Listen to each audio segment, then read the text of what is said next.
अस्सलामुअलैकुम दोस्तों, इस वीडियो में हम बात करेंगे कोरोना वायरस और उससे होने वाली तबाहियों के बारे में। जैसा कि आप जानते हैं कि वायरस तबाही फैला रहा है और इस टाइम इसकी अलामात में शामिल है fever, runny nose, dry cough, shorten breath और फटीग एंड बॉडी पेन।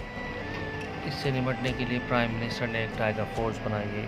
आइए जानते हैं कि उस टाइगर फोर्स में रजिस्ट्रेशन का क्या तरीक़ाकार होगा और वो टाइगर फोर्स क्या क्या काम करेगी। इस वीडियो में हम आपको इसके बारे में डिटेल से बताएंगे। तो रज़ाकार क्या क्या काम सर अंजाम देंगे ये मैं आपको बताता हूँ। रज़ाकार क्या प्राइस सर अंजाम देंगे। रज़ाकार मंदज़ प्राइस सर अंजाम देंगे। ज़ख़रा अंदोज़ी, महंगाई, मिलावट, असूलों की खिलाफ वर्जी, इंतज़ाम की मनमानी की निशान नहीं करना, आवामी हाथों जनाजा फैला करना, लॉकडाउन का इसको करना। इसके अलावा कोरोना वायरस में शामिल होने के लिए आपकी उम्र 18 साल से ज़्यादा होनी चाहिए और आपके पास सिटीजन पोर्टल पर जाके आप इसका फॉर्म फिल कर सकते हैं। इसके अलावा किसी भी दूसरे फॉर्म को फिल करने की ज़रूरत नहीं है। बहुत शुक्रिया वीडियो को आखिर तक देखने के लिए। सब्सक्राइब करें अगर आपको हमारा चैनल पसंद आए। Thank you.